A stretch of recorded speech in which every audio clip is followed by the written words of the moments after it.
Good evening.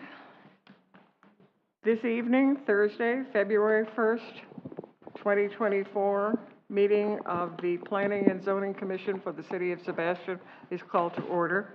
We will begin with the Pledge of Allegiance. Thank you. I pledge allegiance to the flag of the United States of America and to the republic for which it stands, one nation, under God, indivisible, with liberty and justice for all.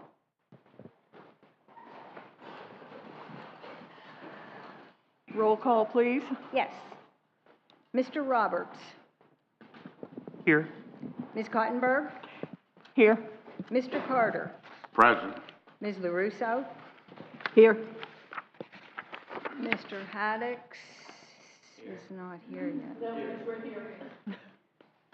Oh, there he is. Mr. Haddix. I'm here. Okay. Ms. Battles. Here. Ms. Kinchin. Here. Ms. Giese. Here. Thank you. Okay. Announcements for this evening. Commissioner Sherry Matthews has an excused absence for tonight's meeting, and our alternate member, Ms. Giese, will be voting in her stead.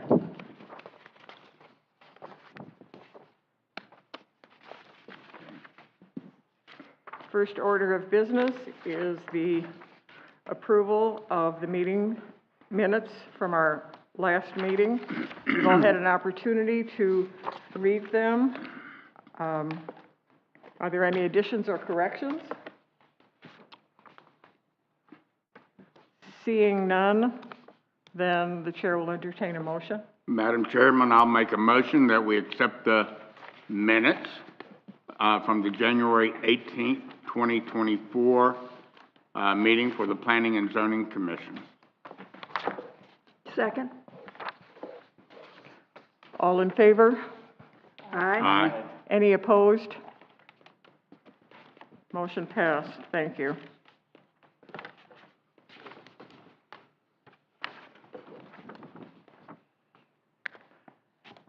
Our next order of business is a LTA Local Planning Agency public hearing.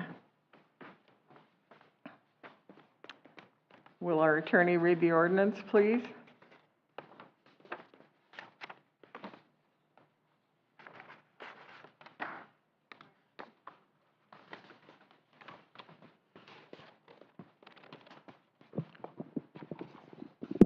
This is ordinance number 0-24-01 murals.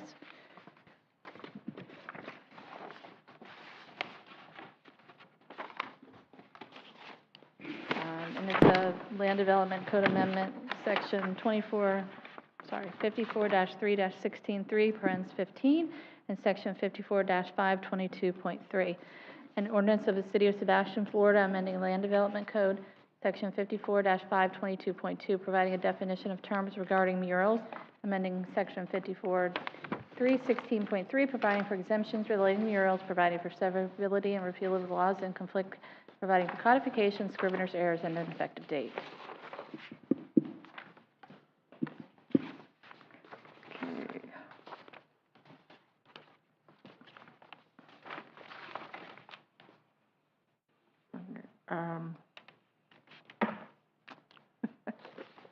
I think our next move in this one is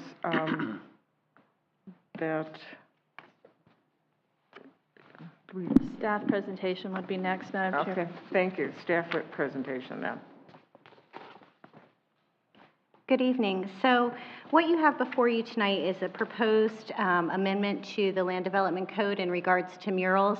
This code was implemented a little more than a year ago, and we've had a few applicants, and we've looked and reviewed the way things have gone so far. And so this is purely to clean up some of the things that were implemented after the program running for a year. So what you have before you tonight is, you can see the strike-through underline of what staff is proposing to modify.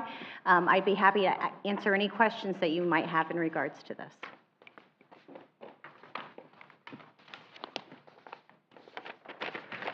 Okay, let's start with Ms. Battles. Do you have any questions or comments? Yeah, so reading over this, I just had a question as far as if there's any restriction over the type of mural or what is shown, I guess, or if there's an approval of the mural Yes. and what that process is. So you'll see on the second page of the proposed ordinance, I have it in blue underline, where it shows under section 15, and then it goes into A, B, C, D, E, F, G, H. It goes into all of the different parameters. So F talks about the recommended approval shall not be limited to the following the beach, Indian River Lagoon, lakes, rivers, birds in Florida, fishing and fishing village, history and treasure coast, interactive, native, floral, plants, and fauna animals. So that kind of gives you an idea of what we're looking for. It just kind of clears that up a little bit. Okay, so I see it's recommended, but Yes. I guess an applicant could come in with something and, I guess, are we limiting it in a way in which we're excluding maybe things that could be derogatory or in some, taken a certain way, I guess is what I'm trying to say. Right, so the idea is that it is not a part of your commercial signage, that it actually lends to the character of the area, and will be reviewed as such, and it will be reviewed by staff, and then a recommendation will also be made to city council for their review. Okay, thank you. And it also goes through the chamber as well. Okay, great. If I might, Sarah, it was also part, like, legal cleanup needed to be done to make sure we were in compliance with First Amendment rights and things of that nature. It needed to be broadened a little bit, and so that's the reason behind some of the stuff in here, too. There's been a lot of, high-profile mural situations in other jurisdictions, and so a little bit of cleanup was needed for our ordinance. Mr. Haddocks, do you have anything? Yeah, I just wanted to piggyback off of that, Mrs. Battles. You mentioned that it couldn't be commercial signage, but it says it can be commercial signage. Is that correct? It should be non-commercial. The definition of mural, non-commercial artwork. We're adding that in. Okay, so letter D, it says murals determined to be advertising or commercial shall be considered a sign and shall be included in the calculations of allowable signed area. So I guess I'm confused. A sign is not a mural. So Okay. If the mural involves your business, Yes. then it's prohibited to 15% or 7.5% of the signage requirements. Okay. If it doesn't advertise your business, it's a mural considered non-commercial artwork. Okay. And can encompass the whole wall. All righty, I'm guessing I can picture somebody putting their sign inside of the mural, but that would be considered not the mural. Like I don't want to say their sign, but they could be creative. I guess I'm thinking about even going back to the car washes, and you put a big bubble cloud and you put car wash inside of it. Is that going to be acceptable? So, With a couple palm trees. Go ahead. I know the mural that we have on the treasure museum. Yep. When it first came in, there was a much larger treasure box and more treasure scenes in that, and they had to kind of push that down a little bit more, so it wasn't a sign for the treasure museum. Okay, that's perfect. That was my curiosity of it. That was my only question I had. Thank you. Susan? Okay. No, I have no questions. I see in C that we're going from 10% allowed for text and lettering to 50%. I'd like to see that lowered a bit. Okay. I mean, I see some store with a beautiful mural and having 50% text on it, and I just think that's a little too much. Do you have a suggestion of a percentage that you think would be more appropriate? 25 or 35? Okay.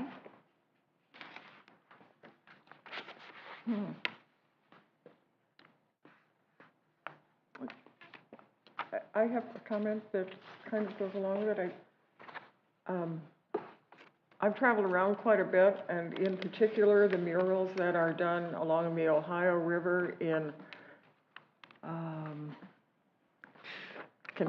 Paducah, Kentucky, many of them have a good deal of lettering because it's telling a historic story, in which case I think it would be, if the particular mural is telling an historic story, I think it would be Restrictive. yeah, it would be like, would take away if they had to leave out all of the adjectives and prepositions in order to make it fit the space. And I kind of think I would prefer relying on the judgment of the various review bodies. That's just my opinion. Okay. I guess on that note, did staff come to 50% based on some of the other murals that you guys have seen come up, or where did the 50% come from? We thought that 10% was a little bit too restrictive, and so we were trying to find a happy balance between it just being all, text, and so we thought that the 50% was a good balance between not being too extreme and not being too narrow. Not to step on Alex's toes, but think of a mural where it said welcome to those things you see in different jurisdictions. That's primarily text. Also, if someone wanted to put up, say, the Constitution, that would be a lot of text, but it still could be artistic. Just things to think about. Okay.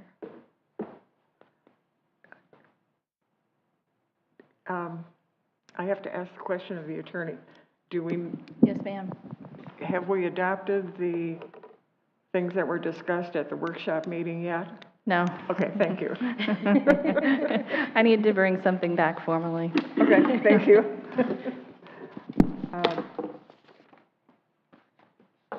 Another comment, please? Chris? Do you have any comments or questions? The only question I had, so if somebody wanted to make a mural on their building, there would be a permit process? There's an application process currently in place. It's been in place for about a year, and it goes through the Chamber of Commerce, and they vet that and then work in partnership with the city. Okay. And then if the pictures didn't look like the way they were approved to be, who's responsible for enforcing those murals? Is that like Code enforcement. code enforcement? Oh, wait, who's shouting? Would be code enforcement. Okay, thank you. Do you have a question? Any questions? No question, the only comment, am sort of inclined to agree with Ms. Geesley as far as the sizing of the text. And I don't know if there's a way it could be worded where, depending on what the text is, would determine the size of it. We would get into content restriction at that point. I'm sorry? We would be getting into content restriction at that point, and that wouldn't be legal. Oh, well, all right. We Well, I have, think we have that to be real careful with these ordinances when they relate to signs or speech, and that's part of the reason we're bringing it back, so that it can be broadened a bit as well. Well, if that was the case, then I would recommend 35%. Okay. Thank you. Now I'd like to open the floor for any persons in the audience who wish to speak in favor of this. And when you come to the podium, please speak into the microphone and give your name. And if your name is anything more complicated than Smith or Jones, please spell it. And that's for appropriate record keeping. You first. Oh, Chairman. Your name? Yep, good evening. I'm Captain Christy Lenz, and I am the chair of the mural committee that we have. Will you spell your first name? First name is Christy. Last name Lenz, Lenz. Thank you. You're welcome. And my name is Cheryl Tebow. I am the president of the Sebastian River Area Chamber of Commerce. Cheryl. And Tebow is Thibault.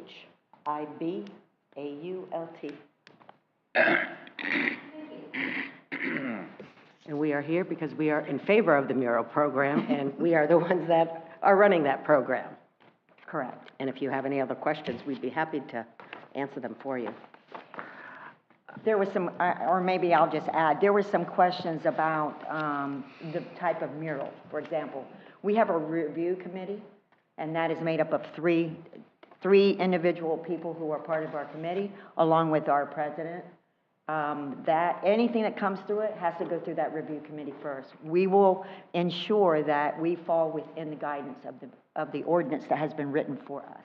We then have you were thinking about, someone said, well, we want to make sure that it's supposed to look like it's supposed to be painted. We have a execution team.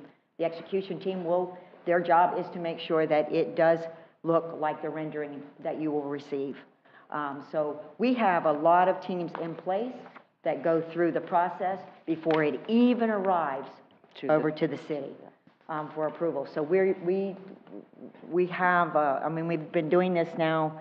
The program actually has been in work for about 4.5 to 5 years, and we've actually just got it approved in January, I guess, of 2022. So we're very happy about it. We're excited. We've got a couple of murals up, and we'll have another one very shortly after we get approval through the mural ordinance.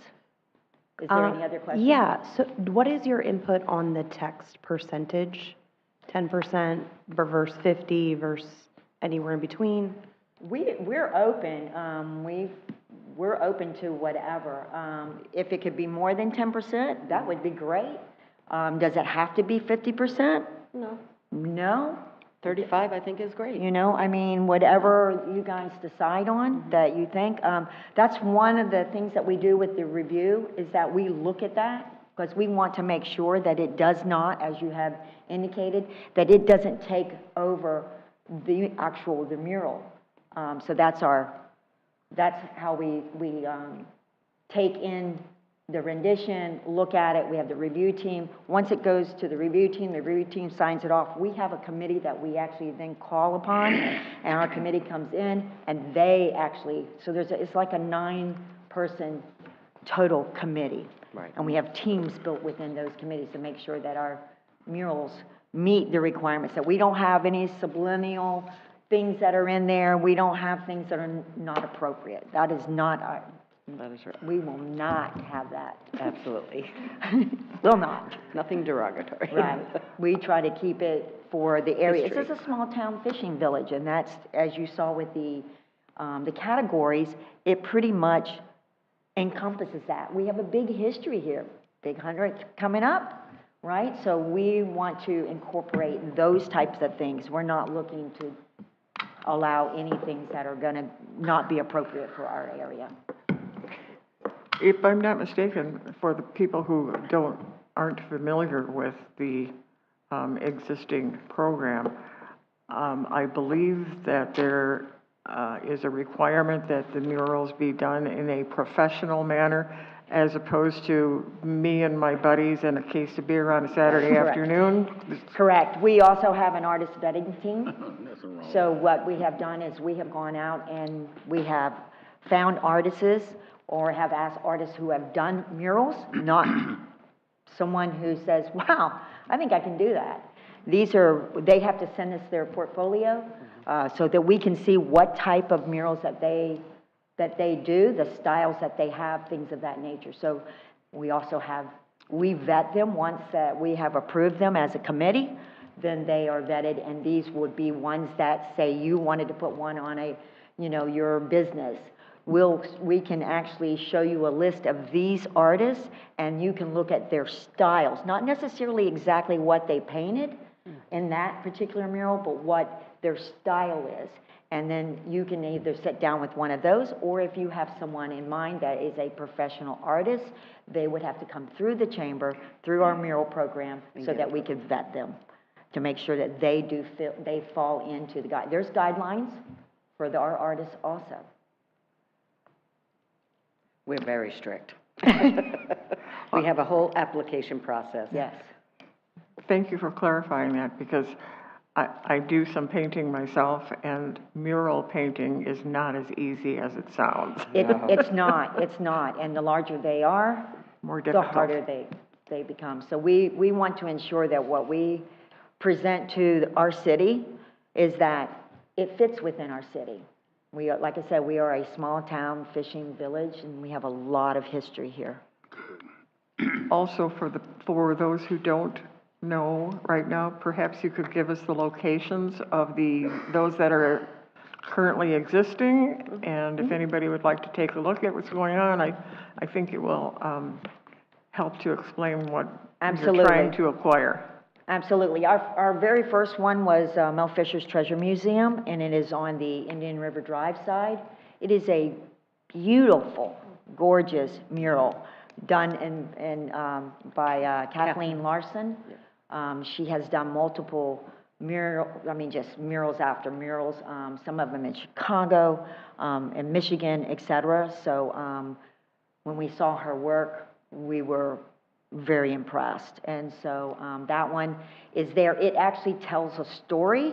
So if you look at it, you will see like the eyes Indians, and then it fades right on up to the shipwrecks that we have here, the 17th, 15th Spanish ships. So it tells a whole story, which is part of their application. So you put something up, you need to tell a story. We want to know why you want this mural, and we want you to explain to us why it should go into our city. And then we have the Tiki Bar and Grill, and that one is named Six Old Grouches. And it's very different from the other one, but that one was done by Barbara Sharp, who is also another muralist. It's a little different, but it's beautiful. It incorporates fauna, birds, local birds. The same thing with over at Mel Fisher's. We have nothing in there that is not authentic to this area. So no, we requested no birds, no fish, no turtles, whatever, that it is native to our area or that it is a migratory. So we won't see a polar bear anywhere. Correct. Thank you. Yes. Maybe tonight. And that's kind of like, yes, like you wouldn't see a polar bear in that one. Correct. So those are our two. Okay. And then we're in the process of a third one. Thank you. You're very welcome. Any other questions?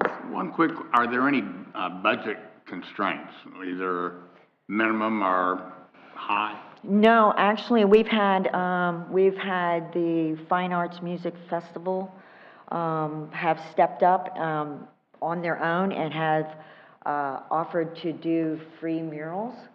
I think they said 2, which we had one. Tiki Bar was paid by them. We also have an area where we will look at any type to help you find any type of funding that might be out there that you can, raise. So we will give you advice or try to find places to look for any type of funding.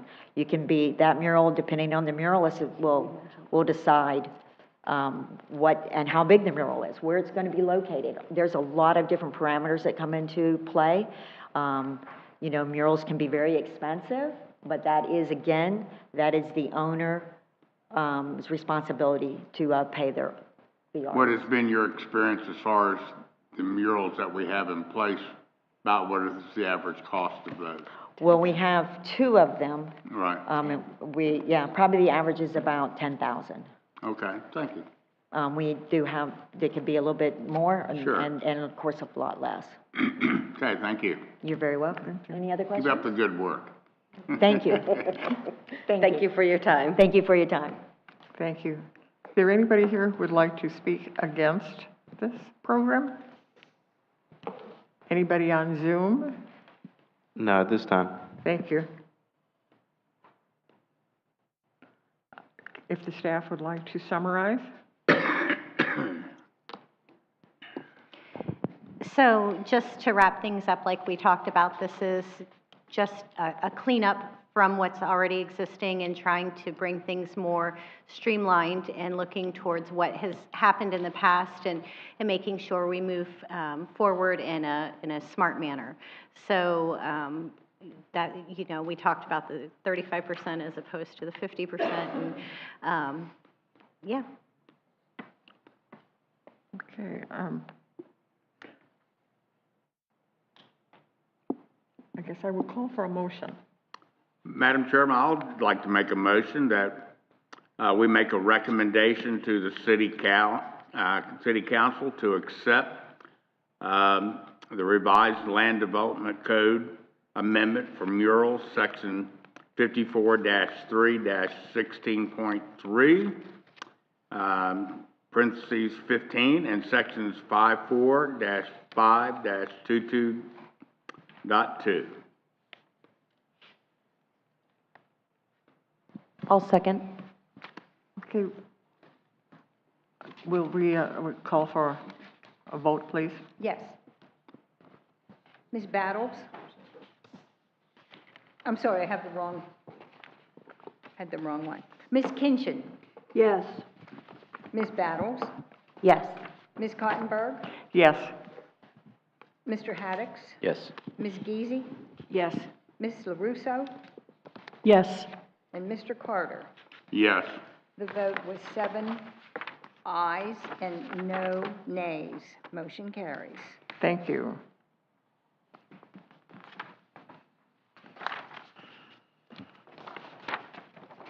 Okay.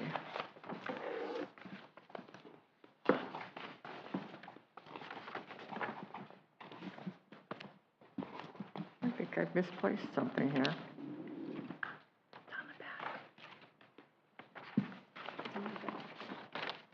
It's on the back of the sheet. Okay, the next order of business is a quasi-judicial hearing.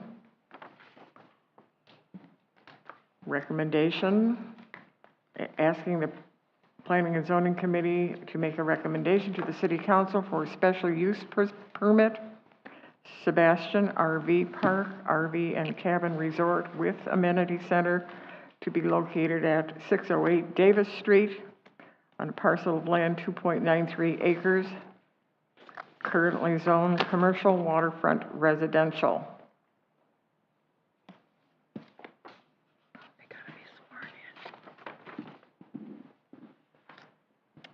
Okay. Going to open this communication. Has any of the members, have any of the committee members had any ex parte communication with the applicant? No. No? Okay. Then if the applicant will come and make their presentation, please. Would you like me to swear them in? Would you like me to swear everyone in first, or? Yeah. Okay, all right. If you plan to give testimony before the board tonight, please stand and raise your right hand to take an oath. Anyone else planning to speak before the board? Okay. Do you solemnly swear or affirm the testimony that you give this evening will be the truth and nothing but the truth, so help you God? Yes. Yes. Thank you. And when you speak before the board, please give your name and your address and who you're with. Good evening. My name is Elise Shaughnessy. I'm with BGE, a civil consulting firm. I'm here to represent the client. Please spell your name for me. Yes, Elliese. Shaughnessy, Shaughnesssy.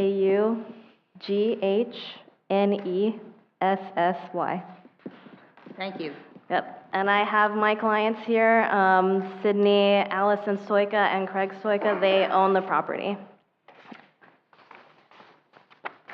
So the project is located along North Central Avenue and Indian River Drive, in between Jackson Street and Davis Street. They have one parcel that's split between Indian River Drive. Around the property, there is a hotel across the street, as well as an RV repair shop. There's the community center. There's Squid Lips nearby, Marina Lodging and Restaurant. So this neighborhood is very diverse, and then, of course, along US 1 is the commercial district. We have our conceptual plan here. It shows just very conceptual a layout of some RV pads with some tiny homes. I also have shown on here the existing ditch that runs through the property and out into the lagoon, and so they're trying to preserve this ditch. All of the trees shown on here are existing, and we're trying to preserve as many trees as possible. We do not show any of the buffer trees. It is kind of lined out, but the entire buffer is lined with trees.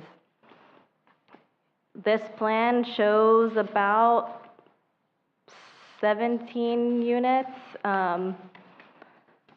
This is allowed 8 units per acre, so at 3.16 acres, it's allowed about 25 units. So permitted uses on the property, there are residential, timeshare, clubs, commercial. Conditional uses are hotels, bed and breakfasts, motels, boat storage. This is just a colored rendering, a better, prettier picture to understand what they're trying to do. A lot of greenery is really the goal here. This is a profile view just to show you the pad itself, the drive aisle, property line setbacks.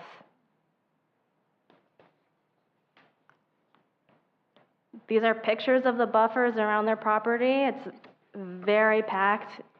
Driving around, you cannot see inside their property, and they're wanting to keep all of that there in place. There's also a picture of the ditch that is to be cleaned and maintained for an amenity, and then most of the trees we are trying to preserve. These are just some examples of RV sites that we'd like to have. They're very spacious, open. You know, some RV parks are just jam-packed on asphalt, and this is not what we're trying to go for. These will have full hookups, as well as all the tree coverage.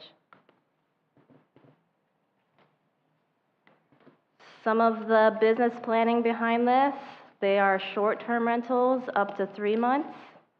The audience is an upscale RV travel, RV travelers wanting a quiet place to stay. There is an amenity center on the site to include an outdoor cooking area, dining space, showers, and laundry. There are tiny homes available to rent.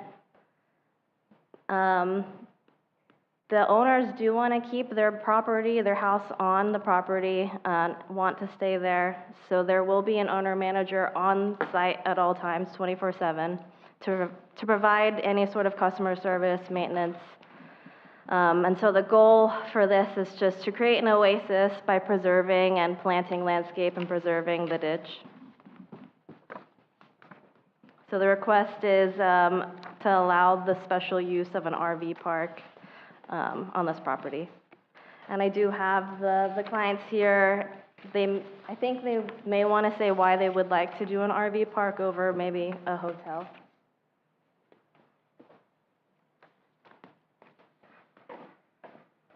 Good evening. My name's Sydney Allison Stoika. I'll spell it for you, Sydney. Allison, Allison, Stoika, Stoyka. And this is my husband. Hello, Craig, Craig, Stoyka. Thank you. Thank you. So we brought this property probably almost 2 years ago now, and what we love, we love the Sebastian area. We love the property really because it is this oasis. It's completely surrounded by Eureka palms, the whole border, and you walk into this. There's a small 900 square foot house within the property that we live in, and it has a beautiful oak trees, palm trees. It really reminds us of Old Florida, and that's really why we fell in love with the property. But we would like to do something with the property, and we felt like RVs could be something that minimally disrupts the land as much as possible, because for us, we don't want to take out the trees. We don't want to bulldoze and just put a concrete pad or parking or hotel. But we want to conserve it and create an area that we can have revenue and bring value to the city too, that's more diverse than what it is, because there are, there's hotels, bed and breakfasts all around and near us in the area. But we feel that this could be something a little bit diverse and luxury. I mean, we live on the property, so we don't want a trailer park. We don't want something to disrupt the area. We want something to bring value. And there's a lot that, we walk the strip every day. So, we want others to enjoy that too. I'm open to any questions or suggestions too. Well, we'll have our staff presentation. And Mike, thank you, Commissioners. So what you have in your packet, we explained the special use procedures, and I do want to stress that this is a special use request. And we have discussed this at a workshop earlier in the April of last year. This is for a use that we have no codes or any guidelines, parking, any requirements in our land development code. So the code says that they can come before you as a special use to get approval for the use. If you make a recommendation to City Council and is it approved by City Council, they will have to come back then with their full-blown site plan. And at that point, we're looking at for utility hookups and stormwater and exact sizes of the houses and the pads and all that. So this is just a request for the use tonight. I believe it's more going to be for the RV use, the campgrounds of the RV.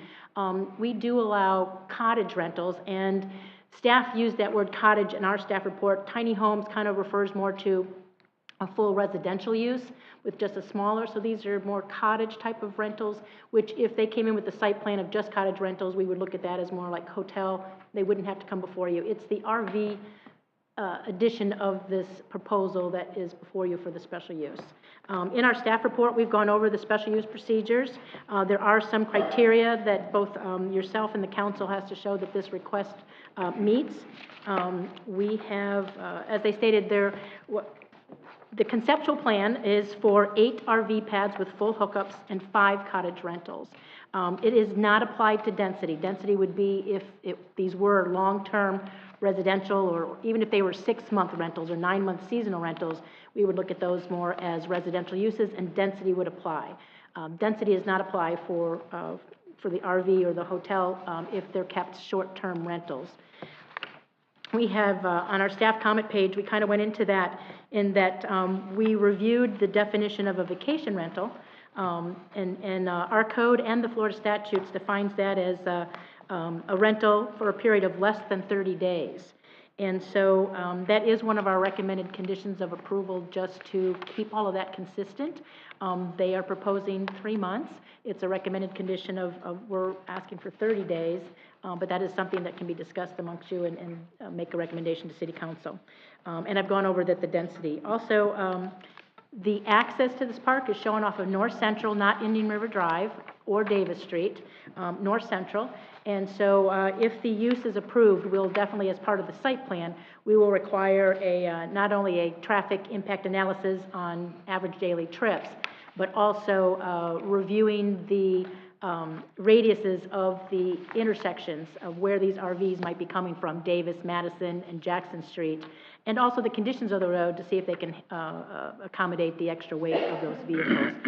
And of course, as you know, though, right across the street from this is Indian River RV, which at least in that portion of North Central, there's a lot of RV traffic already. The required findings of fact, and staff reviewed this, based on the minimal impact of just the 8 RV pads and the 5 cottage rentals, we feel that it's not going to be detrimental to the public safety, health, or welfare, or be injurious to the other properties in the area, but that is something that you should consider and make that as part of your motion. And we believe, because of the care that they're going to be taking to preserve the canopy, that it's consistent with the purpose and the intent of that district, and it's consistent with the comprehensive plan and our land development code. There were also some other planning and zoning commission findings that you needed to show that you feel this meets. We have listed those on page 5 and 6, and I just wanted to quickly go over the conditions of approval that we are recommending the board to recommend to City Council. If the special use, it's based on the conceptual plan, and for the 8 RV and the 5 cottages, any proposed increase to that amount would require an additional approval by you and City Council. So we don't want to give them a special use for the 13 rentals, and within a couple of months or during site plan, they would come in and to 25 or 30. We're just not saying that that would be approved, but we're requesting that that is an additional review and go through the public hearing process. So there's input on that. We're requesting that you make a condition that the special use permit expires in 3 years. And that the park would have to be operational by that time. If not, we would request that they come back before you if they still wanted to continue on with that project. But there may be plans or codes that have changed in 3 years, so we feel that 3 years is a good time. We're recommending that the maximum length of stay be 30 days. Also, regarding the traffic analysis is required with the site plan. A full tree survey would also come in with the site plan, and we would like to see that there's a construction tree preservation plan, so when trucks are coming in to put in utilities, and also a long-term tree maintenance plan. Sometimes when you do construction on the sites, unless those trees are taken care of and preserved, you can lose some of those trees. So we're looking for a long-term maintenance plan for the oak trees too. And of course that the RV park would have to be in compliance with environmental health and Florida state regulations regarding RV parks. Staff recommends approval with those 6 conditions. Okay, thank you. Time for the commissioners' questions. And we'll start on this end this time. Yes. General comment, congratulations on your property. I'm familiar with that property, I go by it quite a bit, so we're not opposed to anybody trying to develop their property within reason. A couple of questions that I do have, and I guess I'm a little bit confused in the initial presentation that the first person gave. They said up to 25 units could be on that property, but I'm seeing here in the scope of the work that you're talking about 8 RV pads and 5 tiny homes. Is that correct?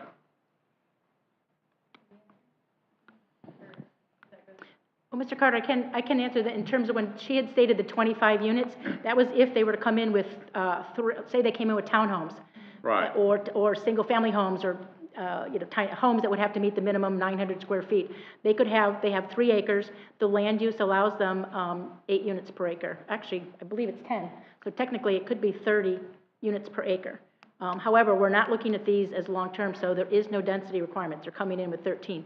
They could put on 3 acres, I'm sure it would fit a 3-story hotel with 65 units, or 99 units that, again, does not count towards density because they're transient units, not residential dwelling units. And so the 25 that was in her presentation was referring to dwelling units. Right. I just wanted to be clear on that. Another concern is parking for the tiny homes. I don't know if that's been taken into consideration itself. And I know many times some of these larger IVs, the luxury ones, also pull a little car behind them so that they want to use when they're here. So my only concern would be, is there going to be enough parking to address those concerns?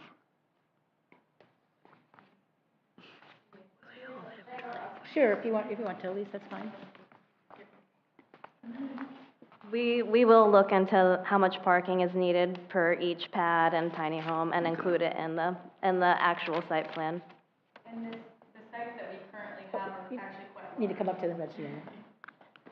I think that the sites that we currently put on there were actually quite large spaces for the big luxury RVs already. So, but definitely part of But consideration. because this isn't the site plan, this is the special use. understand. If you want to discuss parking and what you'd like to see, that can be made a condition of approval with the special use. If you feel you'd Well, like. they would, if they are approved, it would still have to come back to us with site plan and all that, wouldn't it? Yes, but we Yeah. don't have anything in the code on how much parking is required for RV spaces. So if you want to mandate that each space RV pad has at least one space, and there's some additional parking at the amenity center, that can be a part of your approval with a condition of approval for the special use. Okay, thank you. Only other comment, again, we like to see property improved here in Sebastian, and, you look like y'all have a good handle on it, so we'll see where everything falls out. Thank you.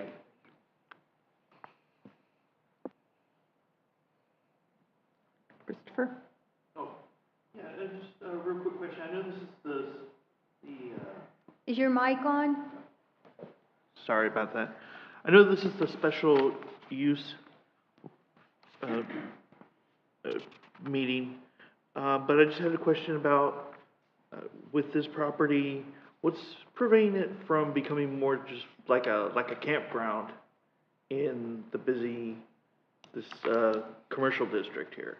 With like campfires and that sort of. So they certainly could, as part of an RV pad, have an outdoor, a fire pit. The amenity center could maybe have a group fire pit. But we are, they could, if you, also again, if you wanted part of your condition to prohibit tent camping or certain size RVs, or they may already have that deed restriction that they want to put. But one of our conditions is that they, at this point, with the conceptual that's being presented to you, is 8 RV pads and 5 cottages. So that's what the approval would be for. And then, as part of that condition stated, if they wanted to increase it to more, then they would have to come back before you and council. But we could recommend like a deed restriction during the later process? No, Not a deed restriction, but a condition of approval. conditions of approval, but not deed restrictions. Yeah. Okay.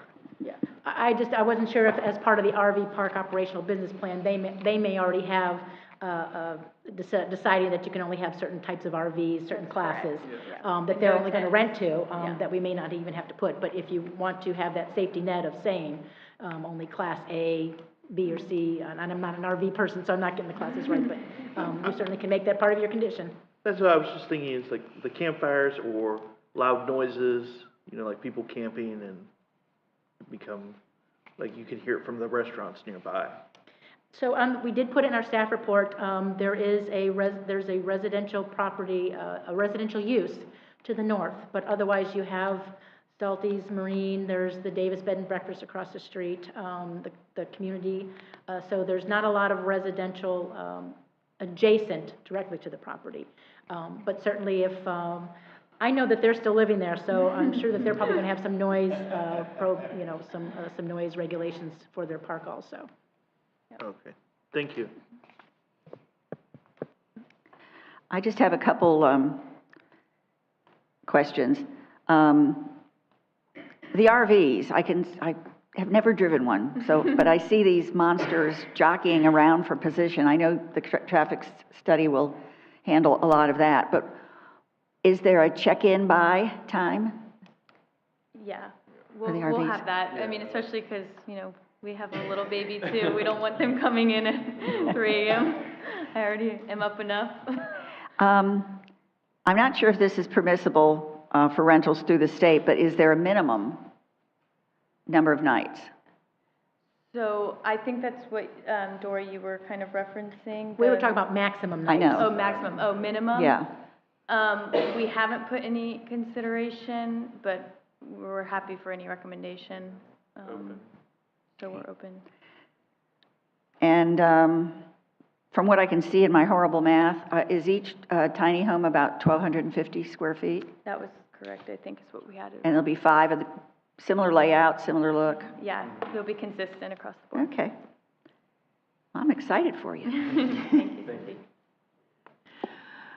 Okay, my question concerns the piece that's on Indian River Drive by the river. Mm-hmm. Do you have plans to put anything there? So we would like to put a dock, that's more personal use, for now. Okay. So- But there will be no RVs or anything No, like, no, thank no. you very much. That No. answers my question. We want to enjoy that. I was worried about that, but that's great, because we like to keep that river open so everyone can see it. Understand. I think it's great. I think you're doing a wonderful thing, and we look forward to seeing it when it's done. Thank you, Linda.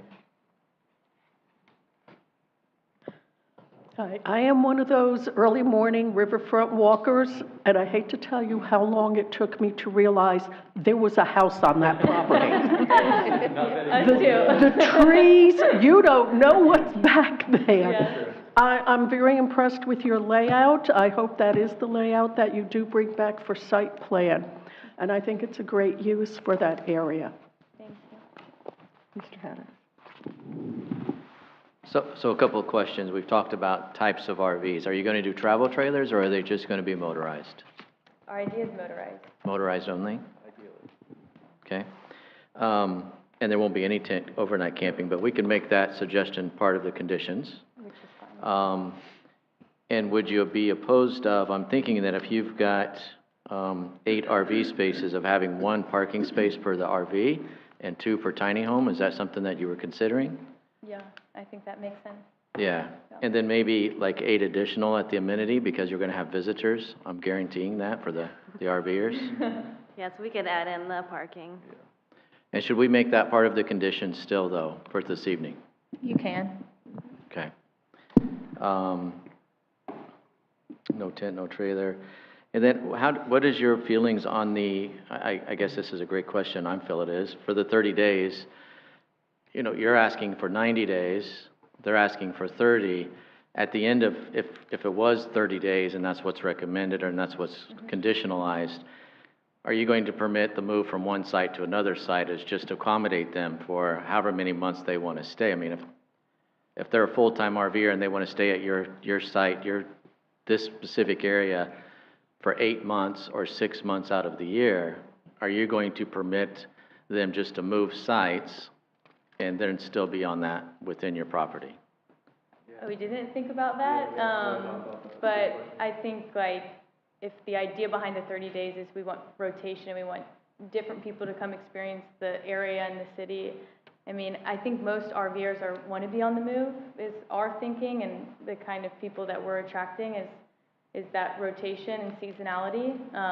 So no, I would say that's not the idea or the intent of it. It's that 30 days, especially if that's what you guys recommend. Okay. Mr. Haddix, we can kind of revise that condition of approval that says limited to 30 days on site. Yeah. And that would prevent them from being able to move to another RV pad. I mean, if a state park, I think you can stay up north anyways. I used to RV all the time. You could stay 7 nights. Okay. You could stay in the park, you just got to move sites. Okay. So they didn't care as Yeah. long as they're getting revenue, and I'm thinking that it's a business for you Yeah. per se. So it's capitalism, I get it. I mean, it's a revenue generator. So I mean, that's just where I'm at with it. I don't know that I'm opposed to it. Yeah. I just want to make some awareness to the rest of the board. The 30 days for us is just so that we don't bleed into that density, so that it doesn't become a long-term seasonal rental, that then we do have to look at density for those residential uses. And that's why we were referring to the Florida statute, because they're also short-term vacation stay is 30 days. Okay. And that wouldn't then have we wouldn't have to look at density at all for how many units they can have on the site. Gotcha. Okay. And then you said it's full hookup. Is that county sewer? So Yes, they're, You're on it already? Yeah. Okay. Correct. Okay. right, and I have already contacted utilities, and they said it's available for us to hook up to. Okay. That's perfect. Nope, love it. That's all I have. Thank you. Hi. So I have a few questions.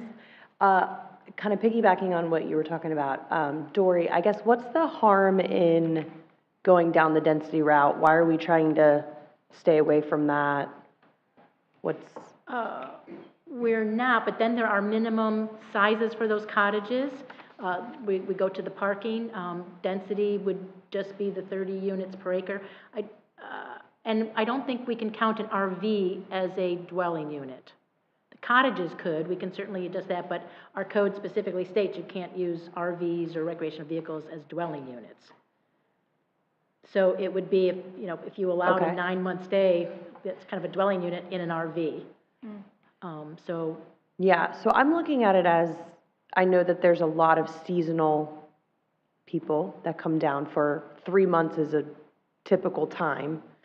And so I guess I'm thinking that the shorter the term, sometimes it's a little more transient, which I don't know is what we want. So I am surprised that we're maxing it but not providing the minimum. Just my thought. I like the idea of adding the condition of tent camping. I do think we should add a condition to prohibit RVs or anything east of Indian River Drive. I know you guys are mentioning you're not gonna plan on doing it, which is great. If you sell the property or, you know what I mean, then we just wanna make sure, I would wanna make sure that that didn't happen. Do you guys plan on providing access or any access to Indian River Drive, like sidewalks, or is there sidewalks out there right now? It's hard There's a to, sidewalk on, Across Davis. yeah. Yeah, on the east side, obviously, along Indian River Drive, and then to the south. It starts right there on the corner of like a Kyle, and then there's like a crosswalk. okay. And then, do you guys plan to make like the river an amenity of your property, like so that the RV campers can meander their way to that part of your property? Yes, I think part of it, like, is to be able to walk down there. We don't have any plans for any amenity center down there, but a dock, so. Okay, but I'm assuming maybe the site plan will be modified at that time to kind of provide some access or something to the riverfront? Yeah. Okay. I understand this isn't a review of site plan. I understand that, but you did bring a conceptual site plan, so I wanted to ask a couple questions. Conceptually, what are you guys planning to do for stormwater? Just, I know there's the ditch that runs through, but obviously just discharging right into the lagoon is not. Right, right. We would add in dry retention where we could, or any other BMPs that were necessary. Okay. Before the ditch, or like, I guess I'm just trying to understand, you're gonna drain to the ditch and then the ditch is gonna drain to like a dry? No, yeah, the dry retention would be the first flush of the runoff. Okay. That's gonna get tricky with all of these different lots. I guess my other minor thing, okay, so you're saying full hookup. I'm assuming each lot is gonna have water and sewer at it, okay. So I would say that that would definitely be necessary if you're gonna entertain anything longer than, 30 days, for sure. And then,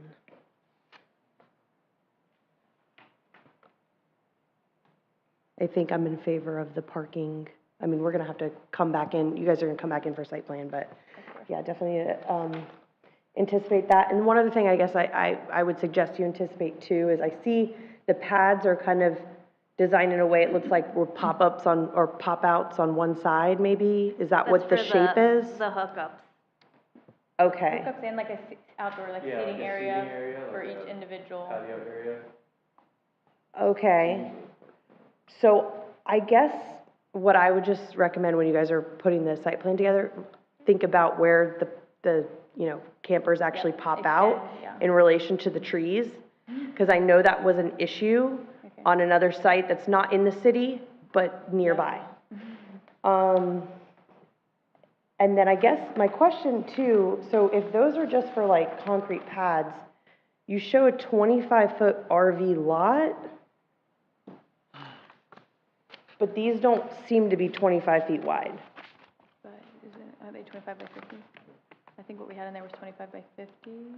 It should be to scale, not then, it will definitely be 25 feet Well, wide. Yeah, I'm just, because the tiny homes, you can see how wide, those are definitely 25 feet, right? Because they're dimensioned. It may be 15 by 65. Okay, I guess when you come back in for site plan, we could talk through all that, but I guess I would just think through that too when you come back in. I think that's all my questions.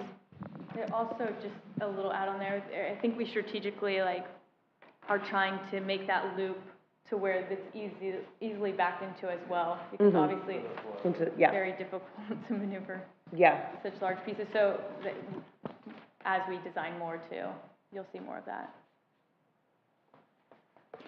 Okay, and I'm the last one.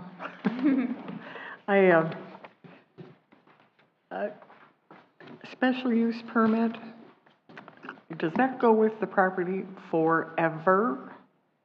Well, we're putting a expiration date on this No, for 3 years. I didn't mean, I meant, you get the permit, you build the sites, you sell it to somebody who does not have as lofty ideals.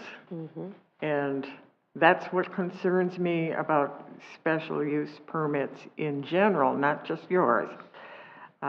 Because anybody who's reached my age has seen some of these things go very wrong.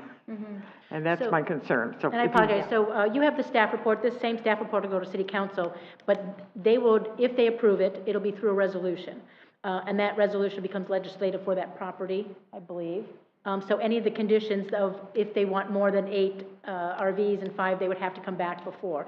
So if they get this going by 3 years, the special use doesn't expire, and the site is constructed, and it's conveyed to another owner, that resolution still applies to the property, and along with the conditions of the special use. So any change to the number would have to come back before you. Okay. I guess that answers it. And I also felt that the 90-day thing bothers me. I like 30 days, but I don't particularly like 2 nights this week and 2 nights next week, and it's like, that's a lot of traffic in and out, and that could be an issue, and I don't know how you can solve that. So we've recommended maximum, if the board wants to make it a part of their motion, with a minimum of a 7-day or 15 days. I mean, you certainly can add a minimum amount of stay also. I think that's something that would appeal to me because of just because of the in and out traffic and the size of the cottages. I think it is quite large for a cottage, 1,200 square feet and 2 cars, and that sounds like a dwelling unit to me. I don't know. Okay. I don't have real negative feelings, but I'm anxious to see what it actually comes out to be in the end. Okay. That's all I have to say. Okay. May I ask a couple more follow-up?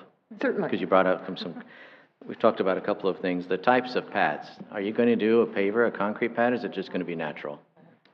That's a good question. We don't really have So, a set plan. but I think our idea is to keep everything as natural as possible. Yes, you have to have a hard ground for them to stabilize, right? Yeah. So, what's that stone that Dad? I don't know, but Yeah, what we looked for, like, for the pads itself, they probably have to be more so like concrete or like a hard pad. But for the roadways and stuff, we thought more of like I don't know the technical name, but like the shell or the... A coquina? Yes. Yeah, coquina Yeah, or crushed shell. because we want it to be more natural. yeah, look to it. We don't want asphalt, really. Gotcha. And then, I'll wait for them. I got a question for them that's concerning for you. Just having an internal staff discussion. I'm sorry, what was the question? The question is going to be, we're talking about RV sites, overnights, Right. making them all motorized, all of this type of stuff. I mean, But you have- typically, Go ahead. typically when you're spending the night someplace and you're RVing, you love to have a campfire. Right. What's the city, what's our, I'm sure they want a ring at every single site. Well, during site review, I'm sure the fire department, the building department will be in review on that and have input Okay, to make sure they're in compliance with all of that. I gotcha. I know I might there be are- stepping out of the bounds, my curiosity was. There are some exemptions for when you can have a fire that you don't need to get a permit from the fire department. I know residential fire pits are exempt, but we will look into commercial type of use. And maybe RV parks are one of the exemptions, so we'll certainly look into that if it's shown on the site plan. Most likely is. Exempt, yeah. Gotcha. Okay. That was my follow-up, thank you. Thank you. And I told a fib before, now I do have another question. It's your fault. Just for my own curiosity, have you been RVers yourselves? Yes. I have. Yeah. Him and his family.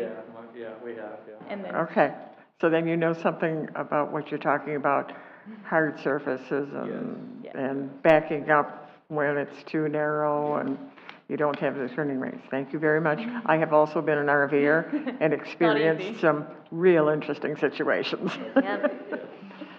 Thank you. Have you seen the surface of the paving at the parking lot across from the boat ramp at Main Street? That's porous paving. At Main Street, it's the kind of the checkered with, kind of has grass growing. in it or Like, they're something. almost It's a open brick shell or type something, paving. yes, I have seen That might be a thought. Yeah. I don't know if it'll hold an RV, but it might be a thought to keep it nice. Okay, now I will open the floor to anyone who wants, first of all, anyone who wants to speak in favor of this project. Is there, are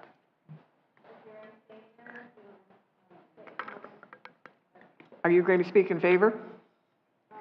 Yeah, but I have also some conditions. You have to come up here, ma'am.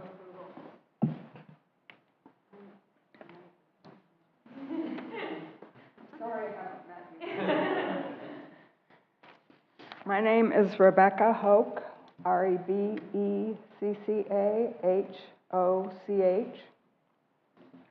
And I am the neighbor to the north. My questions are mostly noise, some of which has already been brought up before, generators. I would like to see no generators allowed running. Campfires is another question that I have, just because, you know, if there's 13 If you can campfires. please- Excuse me, if you'll just address the chair, please. That's a lot of smoke. Thank you. And pets, that's something that has not come up before, is, 13 barking dogs in an unusual situation would not be very neighborly, in my opinion. And Phil, that would be my other question, and I don't know if that is appropriate to bring up here. Those are my concerns. Your concerns are always appropriate. I think it's a great plan.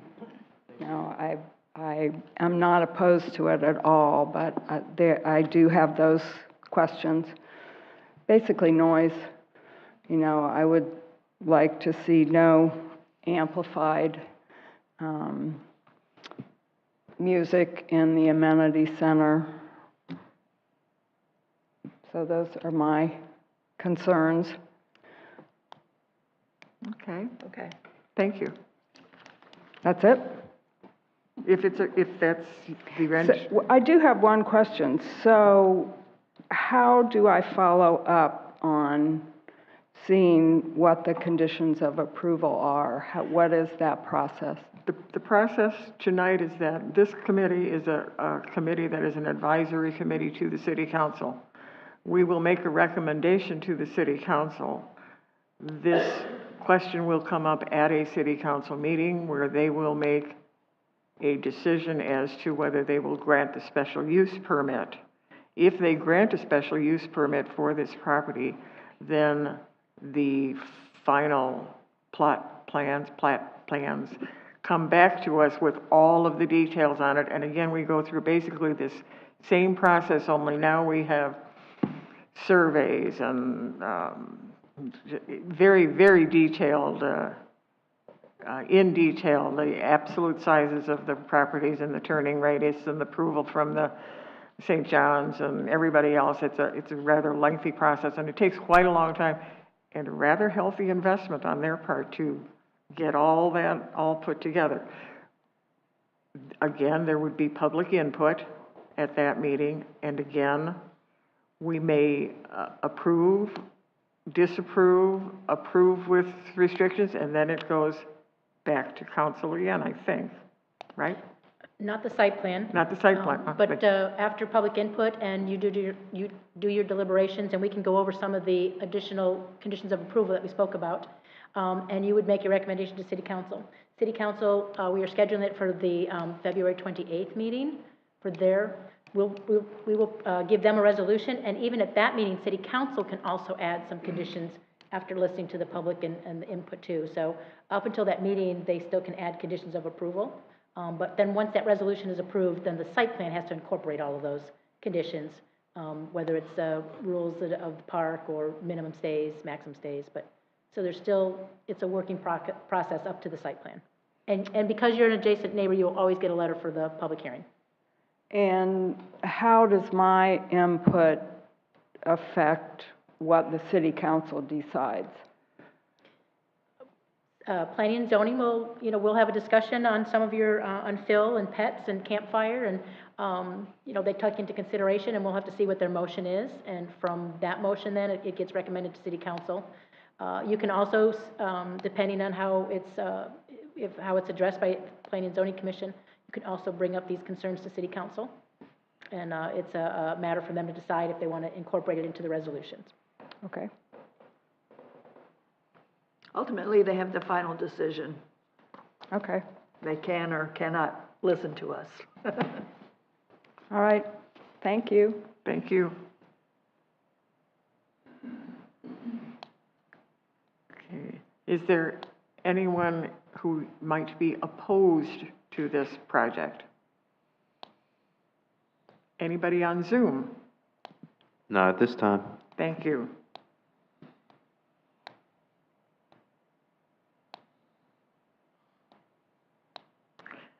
Okay, does the applicant want to respond to anything that, so far? No? Okay. Staff, do you have anything more for us? I just wanted to go over some of the discussion items that we heard that you may want to add as part of your motion for the conditions of approval. Staff had, we had 7. I think we wanted to possibly consider changing number C, this is on page 5, where we would put the maximum length of stay shall be limited to 30 days on site. That may eliminate the loophole of just moving to another pad if that's what you would like to do. I think you also had said, which I think we should add, is that no RV pads or cottages would be east of Indian River Drive. So the Riverside parcel would be just development of an amenity, a dock, but no RVs or cottages. No tent spaces. We also heard to provide minimum 1 car parking space at the RV pads and 2 for the cottages, and minimum 8 parking spaces at the amenity center.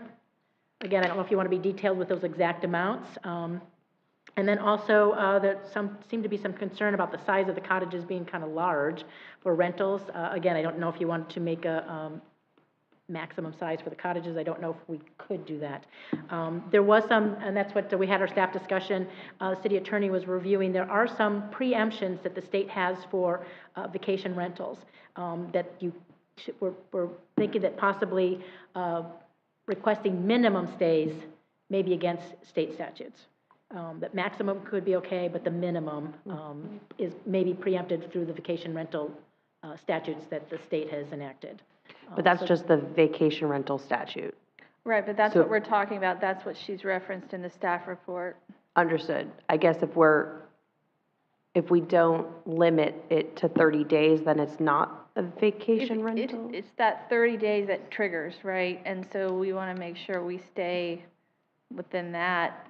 Otherwise, you jump into those other considerations. And then, but we also have to be careful to balance not to violate our preemption with respect to short-term rentals. It's a delicate balance. And I would like to clarify my concern about the cottage size, and again, it kind of relates to if it's too big, too many people will be there. And the reason I know about this is because my family holds a cousins reunion every year, and we started out with 4 cousins, but for some odd reason now we have 26.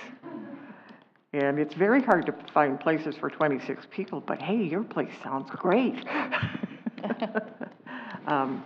And yes, some of them are a little bit rowdy in the evening. I don't know what they do in the daytime that would bring them to that rowdiness, but it happens.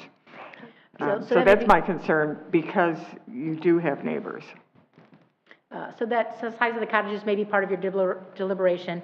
And then to possibly address Ms. Hook's concerns, campfire, again, there's a little research on that. I can't imagine that there'd be campfires in their visitors in July and August and September. It may be just a short period of time. Pets, again, I don't know too if we can say that and monitor that they can't bring pets, but I think that we could require them to have some sort of park regulations that after a certain time, I'm not sure, generator. And then with the fill, that's an, I understand, and I'm sure that any type of fill, we would make sure that drainage would not go onto Ms. Hoke's property. Some fill may be brought on to establish the stormwater areas, but not a lot of fill, because I know that's going to affect the health of those trees. So I don't imagine a lot of fill being brought onto the property if we're going to save a lot of those trees. But certainly during the site plan, we make sure that no drainage from the fill that's brought on would go on to the adjacent properties. But before we go adding those kinds of things, I think we have to give the applicant an opportunity to see whether they're in concurrence with those additional conditions. Pets and things of that nature. Did you want to address those? Before they talk about it, you have the opportunity to tell them whether or not you want to go down that road. We don't want to violate your property rights, right? Understand. I think in terms of like pets, we're personally not pet people ourselves, but I think there are a lot of pet people out there, and you can't like restrict them. Like it just restricts you so much on what you can bring in there and who's going to come visit. But I think like we would be totally open and agree to like these hours like are quiet hours, and like pets have to be inside during these times. The city does have noise ordinances, right? Yeah. So, I mean, we would obviously follow any of those city noise ordinances. Mm-hmm. Yeah, and won't they not, well, I'm sure you'll establish your own park rules Yeah. about quiet times, and the last thing anybody wants to do is hear barking dogs. Of course. Yeah. Because the other folks will leave that aren't pet-friendly Correct. either. Exactly. Of course. And as I think when we bring the final plan, I'm sure we can have those lists of park rules to the table as well. And Dory, question, do we talk about buffer now, or is that later? It'll be part of the site plan, but you can also, you could require additional buffer. To the north, that is a residential use, so definitely in the site plan, our code already states that they're going to have to do a 6-foot opaque buffer, not just the tree requirements that are required, which will help with any type of generator noise or when those RVs, and that could be something that they can possibly look at too. The conceptual plan is good. We like how it is so far. It saves the trees, but some of those locations of those RV pads can be adjusted a little bit so that it maybe is not the generator. Some would be facing that residential one lot to the north. Well, they shouldn't be using generators with full-service hookups Correct. unless there's a power outage, and then everybody's generators will be running at that point. It should be moot. Exactly. See, I'm the non-RVer, so. I didn't know that. I guess my concern was the buffer, especially, having access to Indian River would be great, but maintaining that buffer Yep. so that nobody is looking at the RVs. We Again, agree. I have nothing against RVs. Yeah. But I don't know if that's something that we talk about as a condition tonight to maintain that buffer, is that later? It's a safety net to put it as a condition. Okay. The code does apply, but if you want to put it in there, it just is an additional, hey, don't forget you have to do this in the resolution. Okay. On a side note, my dad owns a tree nursery, an ornamental tree nursery, so we love plants. Excellent, The excellent. Eureka buffer is not going anywhere. We love the Eureka buffer. Gotcha. No, There'll be perfect. more Eureka buffer. Okay. Good. You've completed Yes, your it appears summary? that some of the things that we discussed, that the property owner, if you do make the addition of those conditions of approval to the motion, that they have kind of, A good suggestion would just be that the property owner, as part of this, would have rules for the operation in place as part of the submittal. so you wouldn't get in the weeds with the certain things. So the number of recommendations staff is now at, Dory? Oh, I didn't, so I had just opened those up for discussion. Yeah. Depends You guys what we if- decide. Yeah, I think, can we go through kind of Just each 7? as a group, as a board, one by Yes. one? Let's- Yes, I think we should do that. Yep, I'm in agreement. that's the next thing on the list. Okay, this is the part where the commissioners deliberate and deal with any of their final questions. And I think you have some, so start. Go ahead. I guess I don't really have any further questions, but I think as a board, we should go one by one through these and kind of get on the same page as to which ones we have consensus on. I agree. Okay.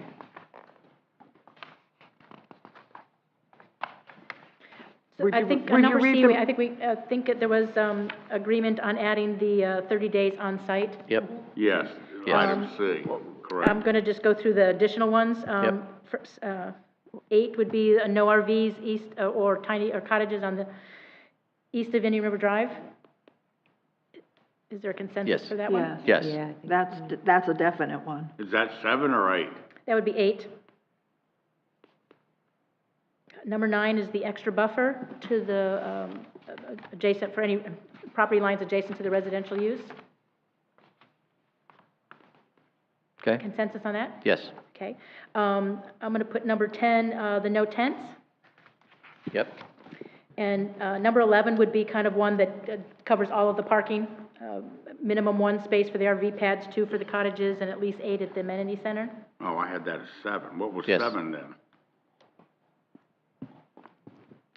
It's F. I apologize, there's six in the staff report, so I'm off Right. one number, I apologize. gotcha. And then the last one would be, if you decide, it's up to you on the minimum sizes for the, maximum size for the cottages. I don't have an issue. I don't think had we a need to put couple that in more that I think, I know that they're talking about providing the full hookup. I do think we should make that a condition, that if we're allowing this number of them, we should make it a condition that they must provide full hookup in each, at each, site. Again, this approval may, transcend owners. Sure. And then also they need rules. And then I liked, And I Jennifer. apologize, one last, Sarah, the oh, one that sorry. the city attorney recommended was that there's rules of operation. I was just gonna are mention that. established Yes, yep, I like that and idea. provided by the owner. yes, definitely. I guess other input on the board? We're, okay. Okay. So we're all on the same page with, So how many conditions are we at now? 11. So we need part of the record that the conditions that we just started, that the property owners are okay with them, if they could state. Because if there's How many are objection, we at?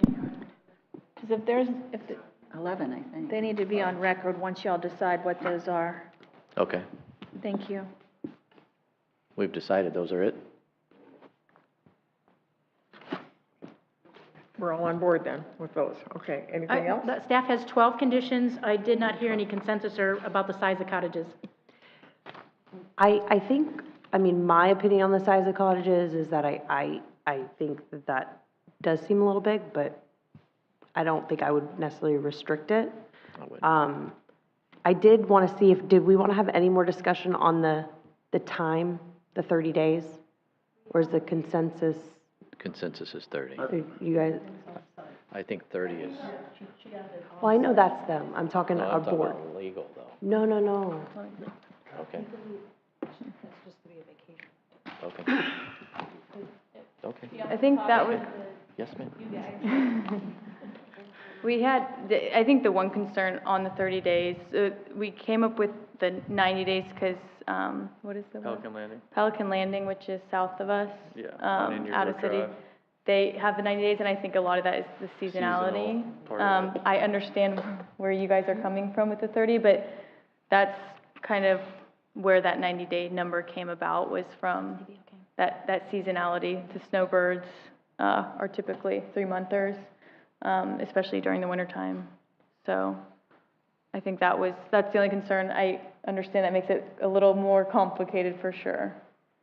So I don't know what that kind of blows out.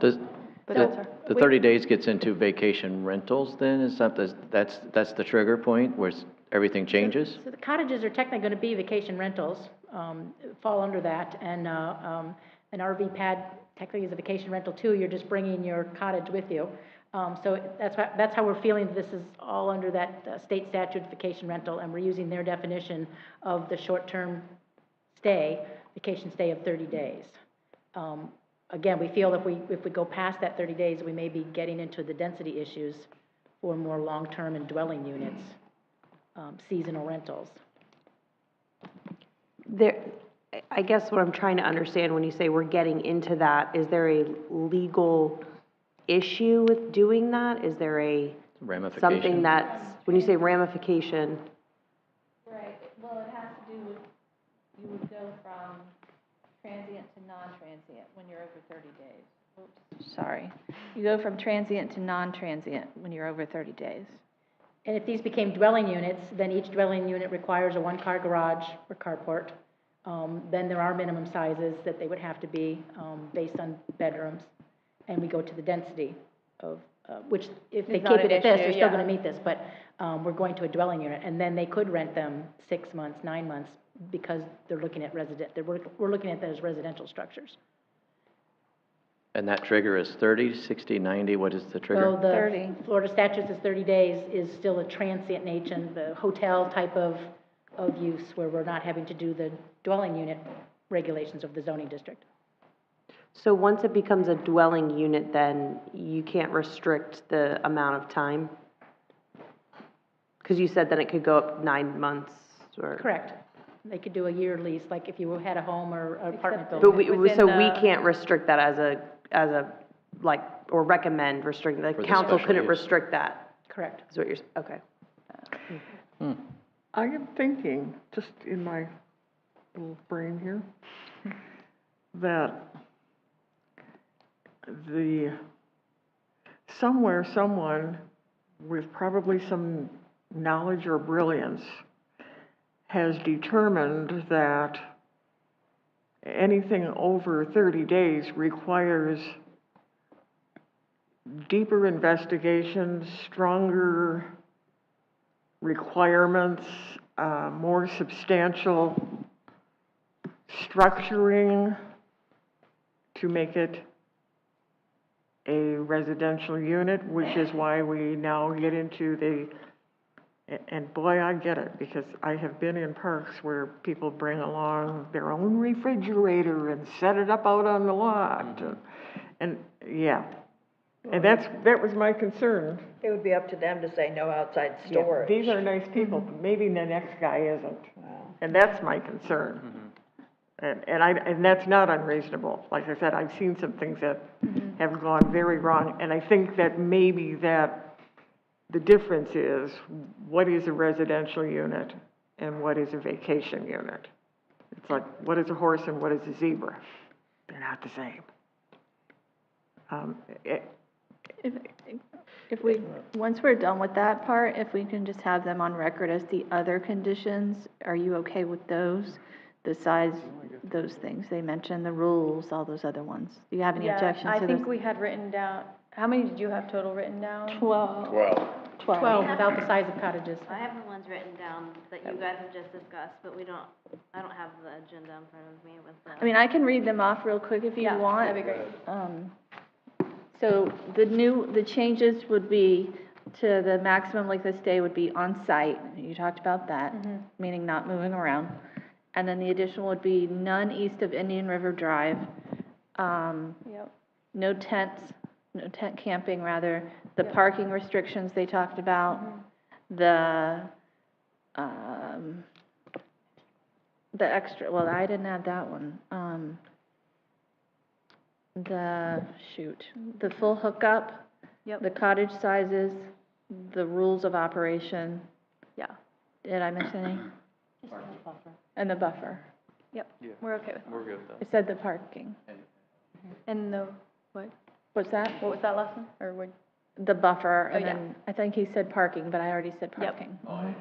Yep. That's okay. Are those including the 10 Plus staff the- recommendations? The six? These are just the changes.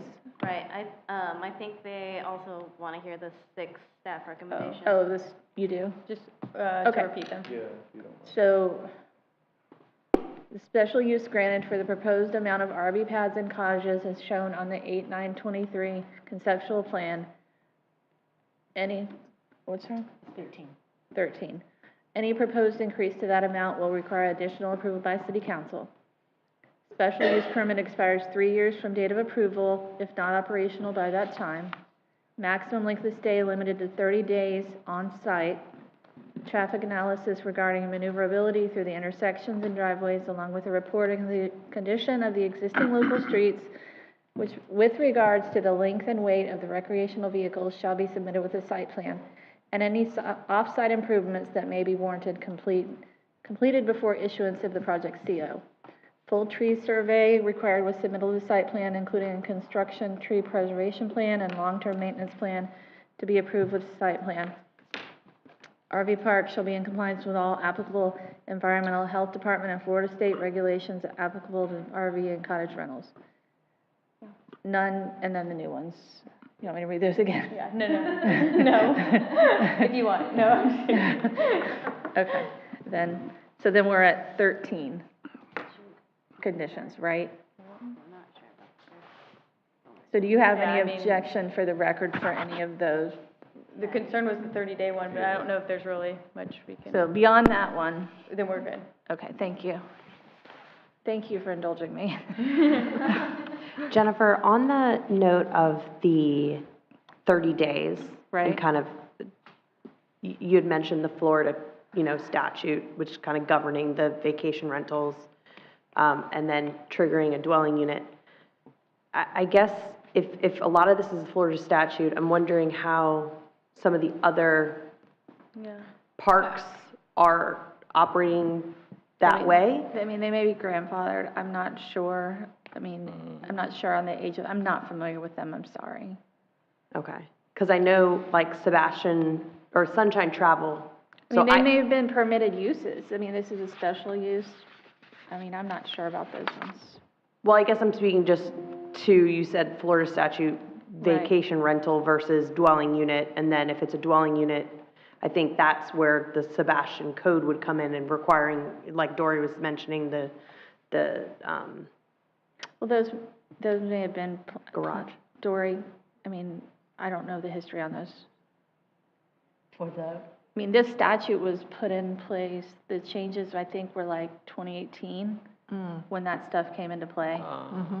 Okay, that makes sense. I think these are older than that. Okay. Yeah, 2016. On the no tent, should it be no tent, no travel trailer? So what's the travel? I guess define your travel trailer. It's not motorized. Like- So your image shows a travel trailer in one of the images that was, There's some pretty big fancy, travel trailers. Fifth wheel. That Yeah. probably. there are, I'm- I'm just asking the question. Well, I think that's up for our Yeah, I discussion. don't wanna restrict Well, that. I just to- feedback. Yeah. Yeah. Our concern is, like, we would want to not eliminate the big fancy ones. Yeah, I mean, we don't wanna restrict. We don't want, these. Totally. I mean, if you've been in RVing, there's tons of only motorized parks. And then there's some that do not allow any motorized, there's some that don't allow anything longer than 26 feet. I mean, it's your park, but we're just talking about a special use and I how think it's if going to be. if you're requiring full hookup, though, the intent is, so that there's no noise and all. If you have tents, that may be a whole different, for your facilities, waste facilities and. Typically, a and travel showers and trailer, everything. yeah, a travel trailer RVer is a different than a Class A RVer typically as well. It all depends on how much you paid for it.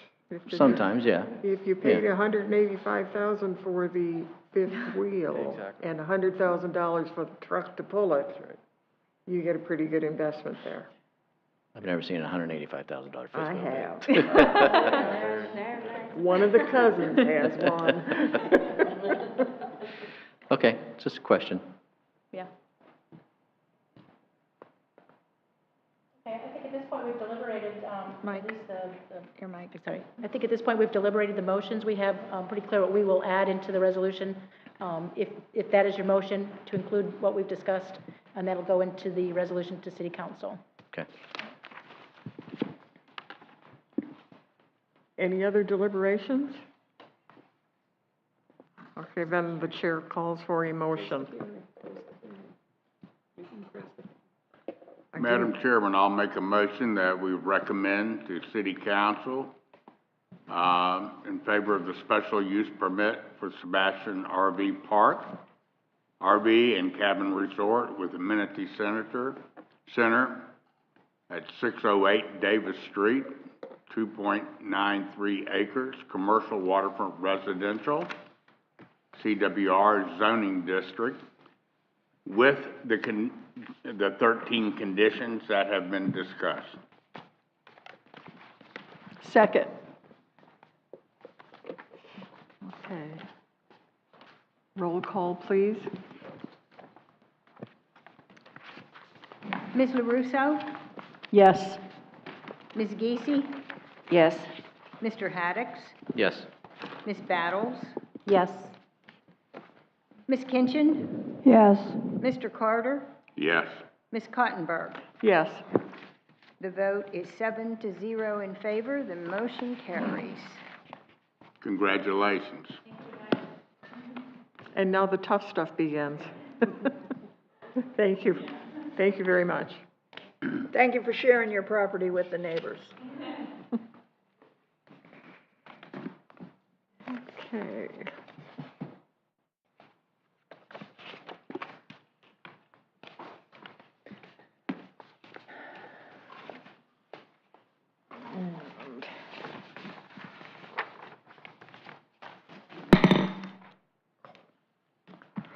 Okay. We have, Another quasi-judicial. yes, we do. We have another quasi-judicial hearing. This is a land development code rezoning amendment for a specific site by Warrior Recycling. Has anyone here had any ex parte communication with the applicant? No. No? Okay. Thank you.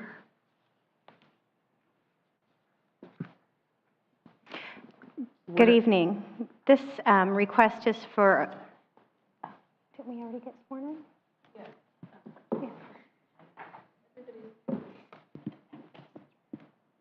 The applicant, everybody should have been sworn in already. Yeah, he did. He raised his hand. We're good. So this is what you have before you tonight is a rezoning request for a site called Warrior Recycling located at 7701 130th Street.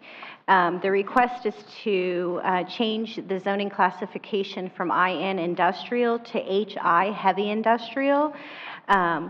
This subject property consists of 5.13 acres and is located north of Sebastian's Airport, south and west of Crail Warehouse, and south of 130th Street.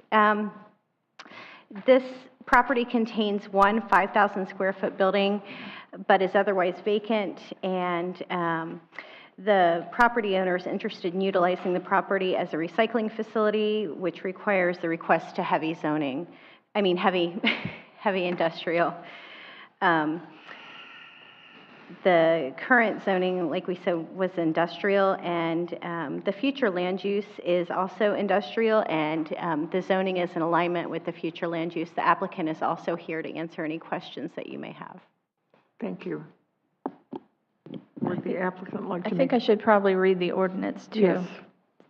Ordinance number 02403, an ordinance of the City of Sebastian, Florida, designating a zoning classification of HI heavy industrial from the current zoning designation of IN industrial for land consisting of 5.13 acres more or less known as Warrior Recycling located north of the City of Sebastian's Airport, south and west of Crail Warehouse, and east of residential development, providing for conflict, severability, scrivener's errors, and effective date. Thank you. Thanks, thank you. Would the applicant like to make a presentation?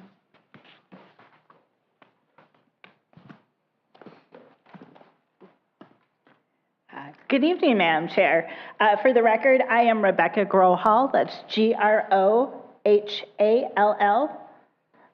And I can spell my first name too if you need me to. Okay. 1835 20th Street, Vero Beach, Florida. Just on behalf of my client, I am here to thank staff for their assistance in getting us to this point and to ask for your approval in this matter. This is really a housekeeping item as the site plan moves forward. The site was designated in its future land use classification as heavy industrial about a year ago, and this just shifts the zoning from the industrial to the heavy industrial. I'm available for any questions you might have. All right, thank you. That's it, Rebecca? I know you can talk longer than that. Given the hour, I'll conclude it at that, although my client is here too if he wishes to add anything to that discussion, so. I'll just add. I'm just teasing you. Just to make things interesting, I will ask one question.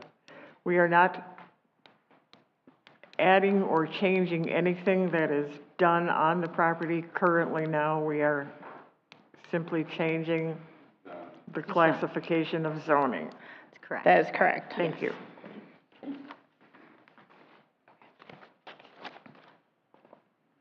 Staff presentation. I think I went a little out of order there, Yeah, so. that's okay. Any questions from the commissioners? I don't have any questions. No. I do have one curious question. Has the applicant made an application before within the last couple of years for a recycling center? Yes. Yes, if I recall.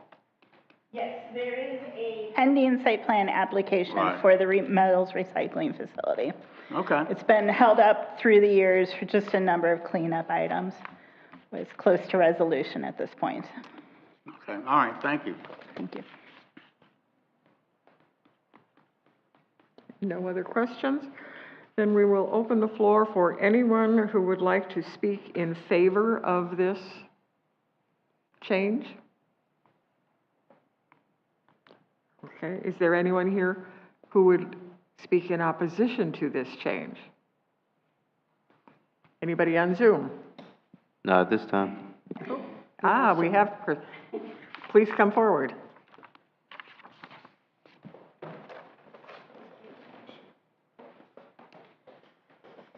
I am the neighbor on the east side. Excuse me. We need you to say your name. Barbara Kipp, K-I-P-P. I'm the neighbor on the east side, and I don't know the difference between industrial and high industrial. So I'd like somebody to explain that to me. Okay. Lori? Sure. So the difference is the types of classifications and uses that are permitted within industrial and heavy industrial. So there's different uses that are associated with each zoning classification. For the particular use of a recycling facility, it would be more in alignment with a heavy industrial use. Okay, so you were saying it would be similar to what I have across the street, which is a recycle plant also? If you don't mind, I can answer that question. Okay. So the county maintains a recycling facility across the street, and that's for your typical household goods. It's going to be cardboard, glass, and like aluminum types of products. Right. The recycling business that is proposed at this site that we will be looking at a later date for its site plan approval is metals recycling. It's focused largely on things like perhaps a roof coming off and you've got the metal from the roof, perhaps the awnings, things like that. Junk cars? Cars are actually likely to be looked at. The cars would come in, they would be prepared and then shipped off site. So this facility isn't a junkyard. It's a recycling facility. Materials come in, they get weighed, sorted, and then they get But it exported will off be a the lot site. noisier than what it is now, probably. Well, it's vacant right now, but I don't see how. It's not vacant, no. So I don't really see that the business itself is going to be noisy. Whether it's industrial property or heavy industrial property, there is always going to be some level of noise generated. Well, let's talk about a buffer between us. Is that a possibility? Yes. Which direction, I'm sorry, do you live in? We're right straight across, so we have Okay. woods where you are now. Same side of the road. If you could leave some of those woods there, I think it would help. So there's a buffer plan, fencing, landscaping, and things like that. And I don't want to push you off, but that would all be covered during site plan. And the city staff, I know, is going to do a job to make sure that that's Well, the only reason I'm here is because I didn't know what it was all about. all right. So just as a point of clarification, with the heavy industrial, there is additional buffers and requirements that have been put in place with that request. And, well, Excuse me, we've got a couple conversations going on at the same time here, and So, no. Sorry, staff was addressing the board at this point. Sorry. So there are additional requirements of heavy, that go with heavy industrial as far as buffering requirements and stuff like that when the heavy industrial classification was implemented. In addition, the site plan will have to come back before you, and that will be presented at another meeting after staff has reviewed it and met with the applicant and gone over all of the conditions prior to meeting it before this board. You got it on here?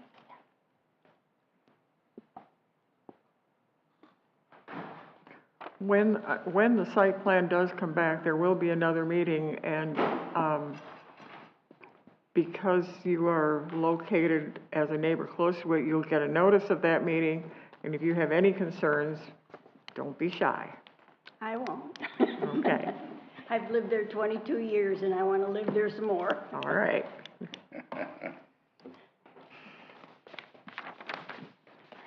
Okay, thank you.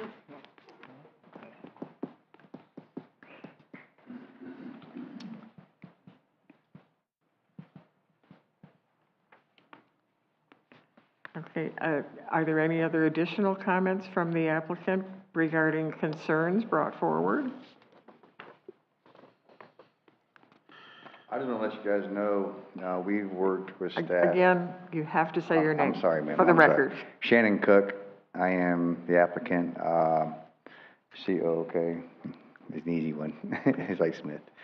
But, we work with staff, we work with, city council, planning and zoning now for 5 years to make sure this got done right. And we've made sure that we've covered every small detail, everything that was any concern with anybody at any time. We've made sure that we've addressed, and we will address it in the future. Anything that's any concerns, we're very pro-neighborhood, you know, and if you look back at our history of being here with this, is we've stressed this, that we are about being part of the neighborhood. I actually own behind these guys, we own the houses behind it, and we own the property behind them. You know, so we do have residential there as well, you know, and we make sure that everything's gonna be done as well. You know, their concern over there is maybe a little buffer between them, but in reality, there is a very large buffer between us and them because the operation is set more to the south of the property, almost entirely to the south. And to the north is a very large section. There's even a wetland between us, you know, on the property, you know, so it's very well separated, and it's been very well planned, you know, through you guys, through the city council, through the city, through everything that we've had it done. I just want to let you guys know and assure you that we are here to make things the way they need to be done, and we will follow and do what needs to be done to make it right, to make everybody happy. Any questions, you guys? How do you feel about Eureka Palms? Actually, they're awesome. I mean, it makes a great buffer. Look at Earl's, you know, from US 1 right there. It's a perfect example. It makes a great buffer. They're playing over there. Thank you. Okay. Anything additional? I have nothing further to add. Okay. A summary? No? Okay. Commission deliberation? Questions? No questions from me. And of course, this property, when it's finished and recycling away, it will be subject to noise ordinances, correct? Absolutely. No more on this end? Yes? I have a question. So, just for clarity, you'd mentioned them coming back for site plan, but theoretically, could they just start operations with the facility as is right now? Well, as the applicant stated, they have been under site plan review for several years, and so this is our first step, and then we'll start the talks about site plan process and what that looks like. And so, you know, they have an existing building there, but we really want to make sure that everything is on the up and up and comes back before your board. So, but I guess legally, can they start operating with the existing site as is, after theoretically they get approval? If I could just connect a few little of the dots, was this land use was always industrial and the industrial zoning, and Mr. Cook submitted a site plan for a recycling facility. However, we had very specific in our code regarding scrap metals and salvage yards. And so the site plan, there are going to be involved some scrap metals, and it wasn't in compliance with the industrial land use and zoning. And so Mr. Cook went before, we were in the middle of doing our comp plan, and Mr. Cook came before council and suggested and asked them to possibly come up with a heavy industrial land use that would allow him to do this type of scrap metal recycling. So that's where that came into play.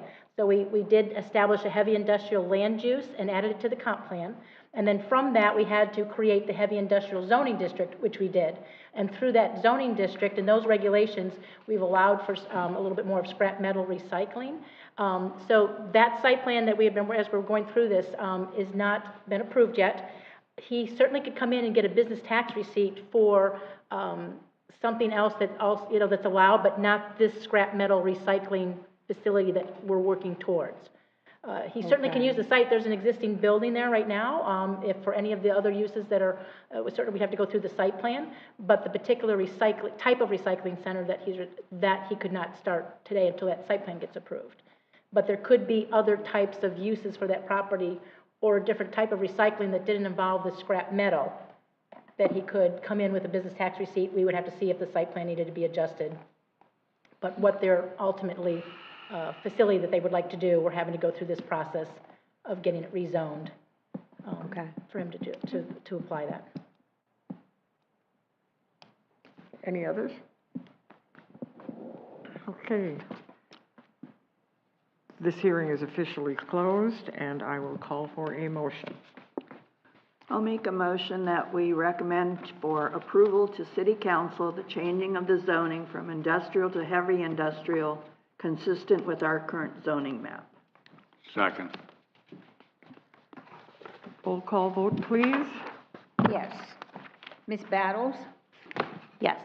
Ms. LaRusso? Yes. Ms. Geezy? Yes. Ms. Kinchin? Yes. Mr. Haddix? Yes. Mr. Carter? Yes. And Ms. Cottenberg? Yes. The vote is 7-0 in favor. Motion carries. Thank you. Congratulations. Good seeing you again. Keep those dollars in the city of Sebastian.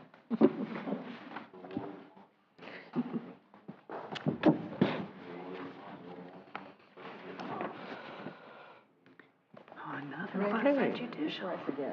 And surprise, surprise, we have one more.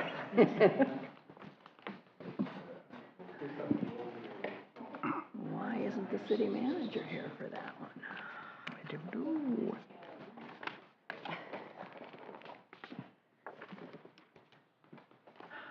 Okay. We're going to open a quasi-judicial hearing for recommendation to the City Council rezoning of the specific site, the old Public Works compound located at number 100 Veterans Memorial Way. There's another ordinance here. Thanks, Alex. Ordinance number 02402, an ordinance of the City of Sebastian, Florida, designating a zoning classification of CG Commercial General from the current zoning designation of PS Public Service for land consisting of 4.13 acres more or less, known as the Old Public Works Compound, located north of Sebastian Boulevard, south and west of Orange Heights Subdivision, and east of American Legion Post 189, providing for conflict, severability, scrivener's errors, and an effective date. Thank you.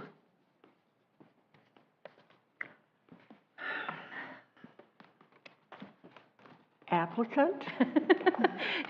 Well, the city is the applicant in this scenario. So we are requesting to rezone the old Public Works compound located next off of Veterans Memorial Way. It's 4.13 acres. The current zoning is public service.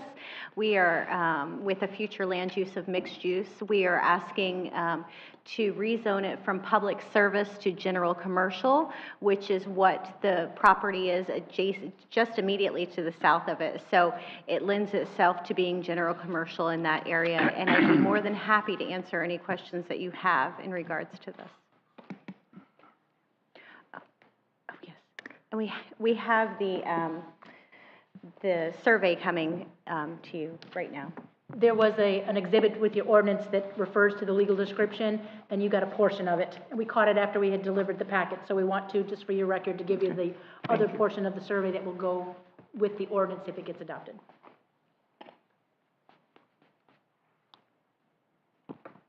Thank you, ma'am.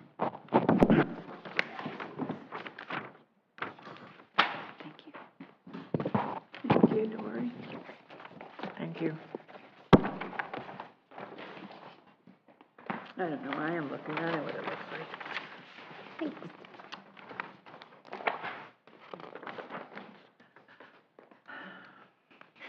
No, for me.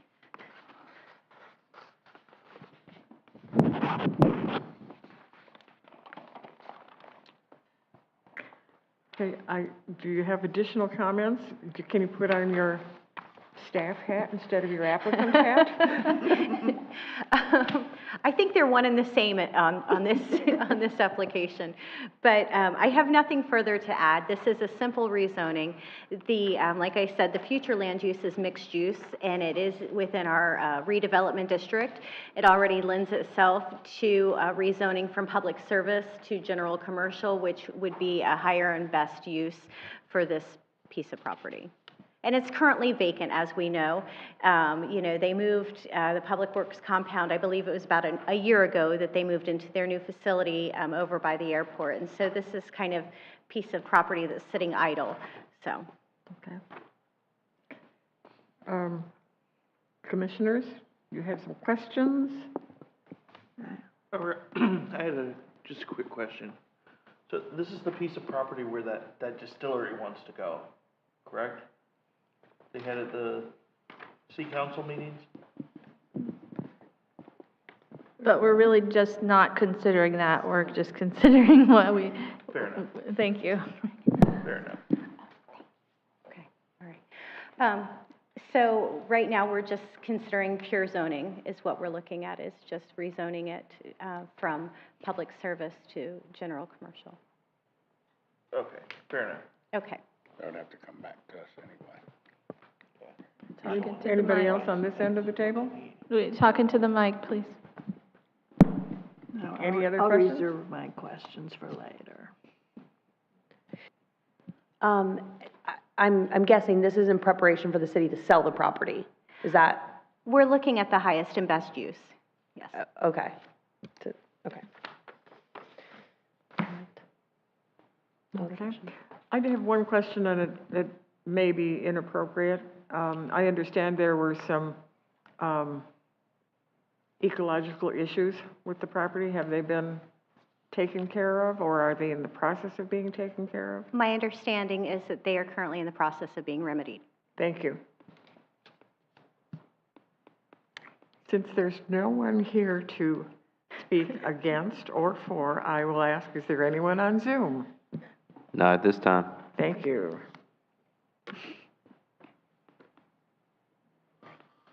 I think you've already summarized. I did. Any deliberations or questions from anybody? Any more? No? Okay, then this hearing is officially closed, and we will entertain a motion. Madam Chairman, I'd like to make a motion that we recommend to City Council a rezoning amendment for the old Public Works compound, City of Sebastian applicant at 100 Veterans Memorial Way, 4.13 acres, change from public service to general commercial. Okay, do we have a second? Second. Ms. Kinchin?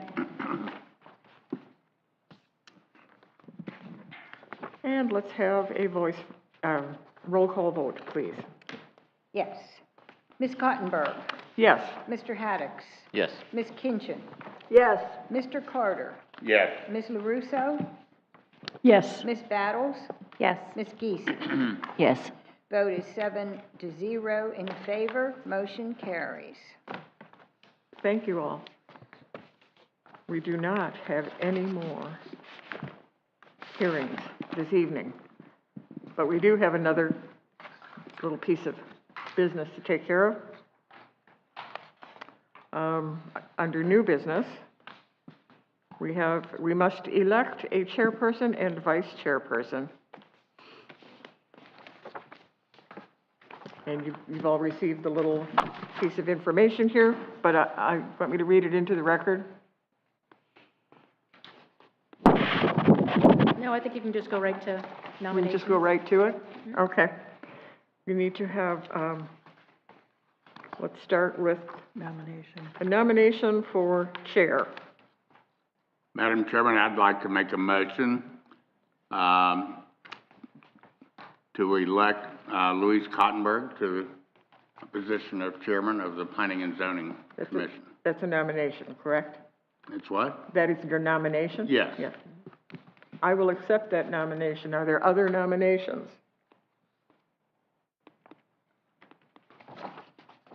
You win. Yay! Thank you, and I thank you for the vote of confidence. We now need to have a nomination for the vice chair. That would be the chairperson in charge of vice. Oh, wow. I would like to nominate Linda Kinchin for vice chair. Second. Will you accept? I will accept. Are there other nominations? That vice going. I always wanted to work in vice. Likewise, there are no other nominations. You are the vice Thank you chair. all. And, my friends and neighbors, that concludes our business for the evening. I thank you all. Congratulations. This meeting is adjourned. Thank you.